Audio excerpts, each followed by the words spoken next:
This happened when I was 26 and driving for Uber at night to make extra money. I'd been doing it for about 3 months, mostly weekend evenings.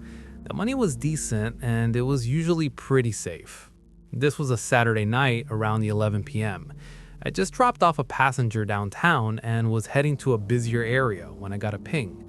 Pickup at an apartment complex about 10 minutes away. The passenger's name was Sarah.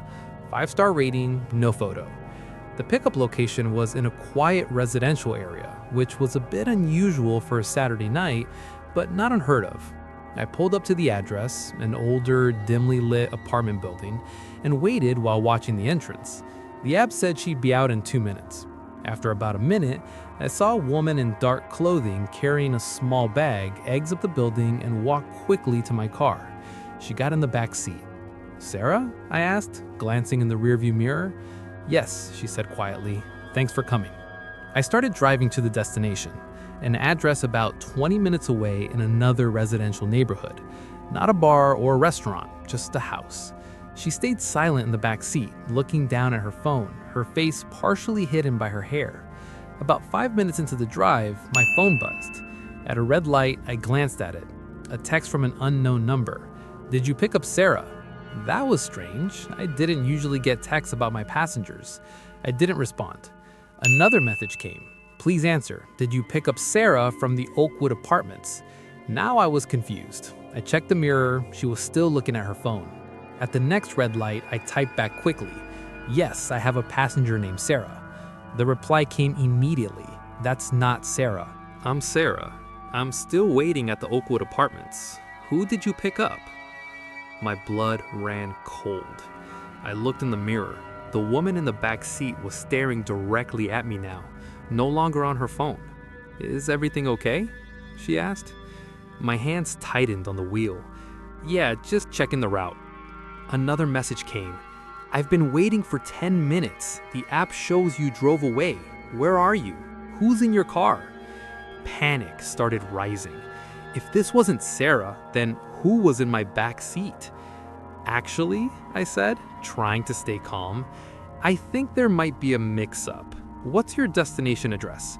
She recited the same one on my app. "And you're Sarah, right? You requested this ride." "Yes," she said, but something felt off. At the next light, I checked the Uber app.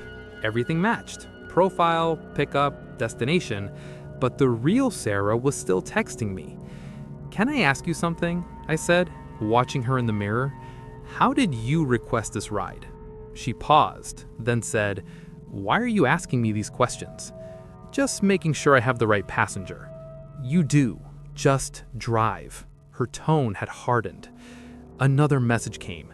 "Please, that's not me. I don't know who that is. Check her ID." "I'm actually going to need to verify your identity," I said. "Company policy for late-night rides. Can I see your ID?" Silence. "Miss, your ID, please?" "I don't have to show you anything. The app verified me. Just drive." "I can't continue without verifying." "I said drive." Her voice was sharp now. I looked in the mirror again and saw something metal in her hand, partially hidden by her bag. The shape made my stomach drop. A knife. "Drive to the address," she said quietly. "Don't do anything stupid. Don't stop. Don't call anyone." My mind raced. I could pull over, run, but she was right behind me. "Who are you?" I asked. "That doesn't matter. Just do exactly what I say." "What do you want?" "I want you to drive to the address, park in the driveway, turn off the car, and wait." "Wait for what?" She didn't answer. Another message buzzed on my phone. I couldn't look. "Why are you doing this?" I asked. "You picked up the wrong person, or maybe the right one. Depends on your perspective." "I don't understand." "You will when we get there." The address was only 5 minutes away. "Please," I said, "I don't want to be involved." "Too late. You already are." "What happens when we get there?" "Someone's waiting. Someone who needs a ride away from that house. You're going to give them that ride." "That's it?" "Not me. I'll be staying at the house." Something about the way she said it made my skin crawl. What's at that house? Something that needed to be done. Something that's probably already finished. The pieces started coming together. Oh God, what did you do? What I had to do. We turned onto the street. The house came into view, dark except for a porch light. Pull into the driveway. I did, my hands shaking. Turn off the car. The engine died. Now we wait. For how long? Not long. She works fast. She? My sister. She's inside right now. I felt sick. Please, let me go. You're the getaway driver, she said calmly. Random driver, no connection to us. You can't make me do this. You can leave right now, but then you'd leave my sister inside with a body and no escape plan. You're insane. Maybe, or maybe the system failed us. The front door opened. Another woman stepped out, similar in appearance, carrying a bag. She got into the back seat. It's done, she said quietly. Good, the first one replied. Let's go. Where? I asked. They gave me an address, a bus station. I sat frozen. If I drove them, I was an accessory. If I didn't, they had a knife. Drive, she said. I started the car. As we left, I looked back at the house, dark and silent. We drove in silence. At a red light, my phone buzzed again. The real Sarah. Never mind, I canceled. Got another ride. She'd never know. We reached the bus station. The two women got out. Thank you, the first one said. You did the right thing. I didn't do anything, I said. Exactly, she replied with a smile. You never picked us up. They disappeared into the building. I sat there shaking, unsure what to do. The next day, I checked the news. Nothing. I even drove by the house. It looked normal. A man stood outside getting his mail, alive. Had anything happened at all? But I knew it had, because the ride was in my app, completed and paid for. And there was a review, 5 stars. Great driver, got me exactly where I needed to go. Very discreet. I stopped driving for Uber after that. Every request made me wonder who I was really picking up and what I was really getting involved in. Because the truth is, we never really know. And sometimes the truth is better left unknown. This happened when I was 29 and had been driving for Uber for almost a year. I usually worked Thursday through Saturday nights, making decent money from bar crowds and people going out. This was a Thursday in October, around 9 p.m. I'd just dropped someone off and was waiting for the next ping. It came quickly, a request from Marcus, pick up at a coffee shop downtown. I pulled up and a man in his 30s wearing a business suit got in. He was polite, said hello, and confirmed his destination, a hotel about 15 minutes away. The ride was normal. He made small talk, asked about traffic, and mentioned he was in town for a conference. We arrived at the hotel, he thanked me, gave me a 5-star rating, and that was it. 2 hours later, I got another ping. Marcus again. Same name, same profile picture. Pick up at the same coffee shop. That was odd, but I figured people forget things or change plans. I drove back. He was standing outside in the same suit and got in. Thanks for coming, he said. No problem. Forgot something? I asked. He looked confused. What? I picked you up from here a couple hours ago, took you to the hotel. He stared at me in the rearview mirror. No, you didn't. This is my first time using Uber tonight. A chill ran through me.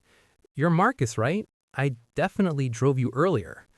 I don't know what you're talking about. I've been at this coffee shop for the past 3 hours. This is my first ride. I checked the app. His profile showed only one ride with me, the current one. The earlier ride was gone. No record. That's weird, I said. I could have sworn. Maybe you're thinking of someone else, he replied. Maybe I was. I drove him to the hotel again, same destination, same route. Dropped them off, he thanked me and went inside. The next Thursday, exactly 1 week later, around 9 p.m., I got another ping. Marcus, same coffee shop. My stomach tightened, but I accepted. He was standing in the exact same spot, wearing the same suit. He got in. Thanks for coming. Have we met before? I asked carefully. He looked at me in the mirror. I don't think so. Why? You look familiar. I have one of those faces, he said, and smiled. I drove him to the same hotel. Same route, same small talk about traffic and his conference. When I dropped him off, I checked his profile immediately. One ride with me, tonight. No record of previous weeks. I started keeping my own log, writing down every detail of each Marcus ride. It happened every Thursday for the next month. Same time, same pickup, same destination, same conversation. And he never remembered me. The strangest part was that his profile only ever showed one ride with me, the current one. The previous ones vanished. I started testing him, asking different questions. What conference are you attending? Medical conference. The next week, what conference? Tech conference. The week after, what conference? Legal conference. Different answers every time, delivered with the same calm confidence. I started writing early, watching the coffee shop. He would exit at exactly 8:57 p.m. every Thursday, same stride, same movements, like a recording on loop. Why do you always go to the same hotel? I asked one week. What do you mean always? This is my first time. Right, sorry. I tried taking different routes. He never noticed, just made the same small talk. I asked personal questions. Do you have family? Yes, a wife and 2 kids. Next week, do you have family? No, I'm single. Week after, do you have family? Yes, a daughter. Different answers every time. One Thursday, I decided not to accept the ping. I let it go. My phone immediately rang from an unknown number. I answered. Hello? Why didn't you accept a ride? The voice was Marcus, but colder. How did you get this number? Why didn't you accept a ride? He repeated. I'm taking a break. My other driver will get you. It has to be you. Why? Because it's always been you. The line went dead. I checked the app. The request was gone. Canceled. The next Thursday, I accepted the ping. I had to know. He got in the car, same suit, same greeting. Marcus, I said, I need to ask you something. Be honest. Okay. Are you real? He stared at me in the mirror for a long moment, then smiled. What's real? Are you a real person? I'm as real as you need me to be. That's not an answer. It's the only one I can give. Why do you keep requesting rights from me? Do I? Or do you keep accepting? What does that mean? You could stop, turn off the app, never accept my request again. But you don't. Why? I didn't answer. Because you need to know, he continued. But you can't understand. Some patterns aren't meant to be broken. What are you? A glitch, a loop, a passenger who never arrives, a ride that never ends. Whatever you want to call it. That doesn't make sense. You drive strangers every night. Pick them up, drop them off, forget them. How do you know which ones were real? I thought about it. Thousands of rides, faces I couldn't remember. What's happening to me? I asked. Nothing. This is the job, an endless loop. And eventually, you can't tell what's real anymore. We arrived at the hotel. Same time next week? He asked as he got out. What if I don't accept? You will. You always do. He walked into the hotel and disappeared. I sat there, trying to make sense of it. The next Thursday at 5:58 p.m., my phone pinged. Marcus. Same coffee shop.